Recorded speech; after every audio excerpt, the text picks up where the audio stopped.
wrist extensors. Again, we're going to target them as a group. So when we're doing manual muscle testing as a group, we want to make sure that we're staying in neutral radial and ulnar deviation. All right, when we go to tease them out individually, that's when we have to have them go into slight radial or ulnar deviation.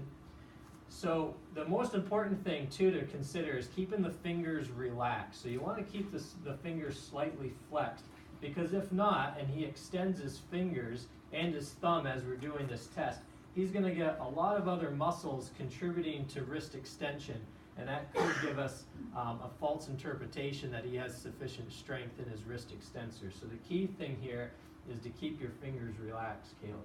All I want you to do is I just want you to bend your wrist up and back for me. Good. Keep the fingers nice and relaxed there. Good. All right. So, and then come back down. So we've established that he has sufficient anti-gravity strength. So now let's go ahead and let's apply manual resistance. Now when we apply manual resistance, we're going to use our fingers over the dorsal aspect of his metacarpals 2 through 5. Okay, so go ahead and extend your wrist. I want you to hold there, and don't let me bring your palm down towards the floor. And hold, hold, hold, hold, hold. He's able to give me good resistance, maximal resistance. I'd give him a 5 grade. Okay. Again, 4 grade would be he's only able to tolerate a moderate amount of resistance.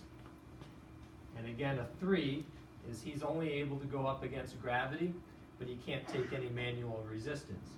If I wanted to test him in gravity minimized position to establish if he had, let's say he didn't have anti-gravity strength, what we would do here is turn him into this position.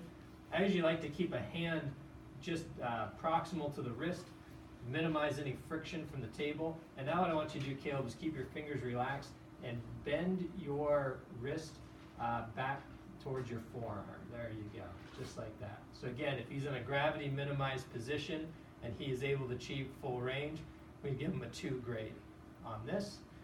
If Caleb was not able to generate any type of active motion from his wrist, and we want to establish a 1 grade or trace contraction, what we would need to do is individually test the Extensor Carpi Radialis Longus and Brevis and the Extensor Carpi Ulnaris, and we'll show you how to do that on the individual tests.